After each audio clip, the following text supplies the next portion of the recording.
پہلے تو یہ بتائیے کہ یہ جو وہاں پہ پنچایت کا نظام یا اس طرح کی چیزیں وہ جو فورمز موجود ہیں، یہ کیا لیگل فورم ہے اور یہ وہاں پہ پریکٹس کر رہے ہیں؟ ان کو کوئی سرکار کی سرپرستی ہے یہ کوئی یا غیر قانونی فورمز ہے؟ اور پھر اگر ہیں ایسے تو یہ کیسے آپریٹ کر رہے ہیں؟ شکریہ شاہ صاحب، یہ سرکاری تو ہو نہیں سکتے، نہ ان کو کوئی اس قسم کی سرپرستی مل سکتی ہے۔ یہ بیسیکلی ہماری روایات کا حصہ ہیں، اور وہ روایات بھی اب اسی طرح نہیں رہی بلکہ کرپٹ ہو گئی ہیں، کیونکہ اگرچہ یہ روایات ظالمانہ تھیں، بری تھیں، غلط تھیں، جس طرح بھی تھیں، لیکن ان کا ایک پیٹرن موجود تھا۔ اب ہونا یہ چاہیے تھا اگر یہ بندہ جو اپنا فرید ہے، اگر اس کی بیٹی کسی کے بھانجے کے ساتھ گفتگو کرتی پکڑی گئی تھی یا دیکھی گئی تھی، اور پھر اگر یہ اپنی بیٹی کو قتل کر دیتے تو پھر ان کا ایک بنتا تھا کہ وہ کہتے کہ آپ کی وجہ سے ہمارا نقصان ہو گیا ہے، تو ہم نے اپنی بیٹی کو مار دیا ہے، تو آپ ہمیں بن نہیں گئے۔ لیکن انہوں نے یہ نہیں کیا، انہوں نے اپنی بیٹی کو اسی طرح محفوظ رکھا، اور روایات کے برعکس اس غریب پر ایک پنچایت بٹھا دی، اور 2 دفعہ اس پنچایت نے فیصلہ کیا۔ ایک دفعہ 7 لاکھ روپیہ اس پر جرمانہ کیا، پھر دوسری دفعہ اس کو کہا کہ نہیں آپ اس کی شرم دیں گے، اس کو 12 سال کی بیٹی 11 سال کی بیٹی ہے وہ آپ بند نہیں کریں گے۔ تو اس کے باپ جو ہے وہ میرے اپنے خیال میں تو وہ بڑا غیرت مند تھا، اور اس کا سماجی شعور جو ہے وہ کافی بلند تھا، کہ اس نے اس صورتحال کا سامنا کرنے کے یعنی اس کے سامنے سرنڈر کرنے کے بجائے اس نے اپنی جان دے دی ایک بچی کو بچانے کے لیے۔ اور اس نے، آپ نے اس کا بیان سنا، اس میں آخر میں یہ کہا ہے کہ یہ قربانی میں اس لیے دے رہا ہوں کہ شاید کہ میری بیٹی بنی ہونے سے بچ جائے۔ صحیح، لیکن انفیکٹ وہ تو نظام کے خلاف کھڑا ہوا اگر اس دوران اس نے اپنی جان بھی دے دی،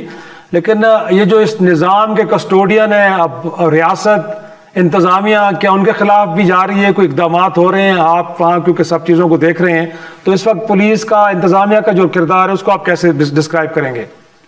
نہیں، پولیس اور انتظامیہ کے کردار تو بالکل، اصل میں آپ دیکھ لیں کہ بنیادی طور پر کوئی بھی ریاست یا کوئی بھی گورنمنٹ جو ہوتی ہے وہ سماج کو ریگولیٹ کرتی ہے۔ تمام قوانین، ضابطے اور آئین جو بنایا جاتا ہے، جو جسے عمرانی معاہدہ کہتے ہیں، اسی لیے عمرانی معاہدہ کہتے ہیں کہ وہ سوسائٹی کو ریگولیٹ کرتے ہیں۔ اب مسئلہ یہ بن گیا ہے کہ ہمارے ہاں پچھلے 40-50 سال سے 79 سے جب یہ افغان جنگیں شروع ہوئی ہیں تو ایسا ایسا ہماری سوسائٹی جو ہے وہ ڈیٹریٹ ہوئی ہے۔ آپ کا ریاستی نظام ڈیٹریٹ ہوا ہے، گورنمنٹ کی گورننس ڈیٹریٹ ہوئی ہے، اور گورنمنٹ کی ریٹ جو ہے ختم ہو گیا۔ اب لوگوں کی کوئی دلچسپی نہیں رہی۔ ہمارے ہاں جتنا بھی ایک ریاستی ڈھانچہ تھا، جس میں آپ دیکھو اریگیشن ڈپارٹمنٹ ہے، وہ پانی کے نظام کو ریگولیٹ کرتا تھا جو آبادشی کا ہے۔ اسی طرح پولیس جو ہے وہ سوسائٹی کو ریگولیٹ کرتی ہے، یہ اس کی بنیادی ذمہ داری ہے ڈپٹی کمشنر کی بھی، اور یہ پولیس کی بھی بنیادی ذمہ داری ہے انتظامیہ کی کہ وہ معاشرے کو ریگولیٹ کرنے، لیکن اب وہ نہیں کرتے۔ جوڈیشری جو ہے اس کا بھی یہی کام ہے کہ وہ سوسائٹی کو ریگولیٹ کرتی ہے، وہ انصاف فراہم کرتی ہے، سماجی انصاف بھی دیتی ہے، قانونی انصاف بھی دیتی ہے۔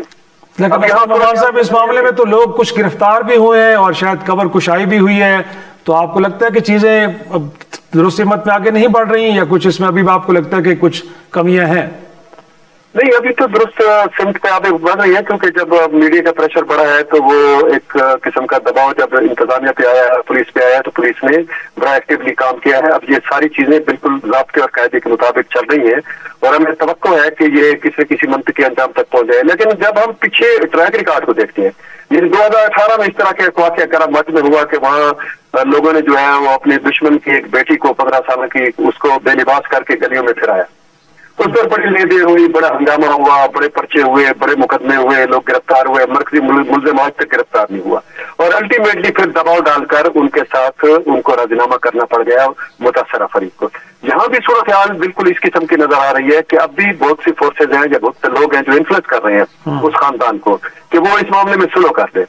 اور عام طور پر آپ دیکھ لیں کہ ہمارا جو عدالتی نظام ہے اس نے وہ جو مقصد ایسے کیسز کو بھی کمپاؤنڈیبل قرار دے دیا جو کمپاؤنڈیبل نہیں تھے،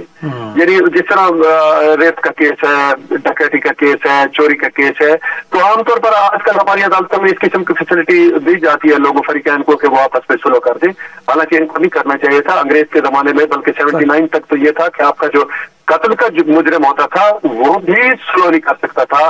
گورنمنٹ کی مرضی کے بغیر، اس میں بھی جو ہے مدعی سرکار ہوتی تھی۔ لیکن اب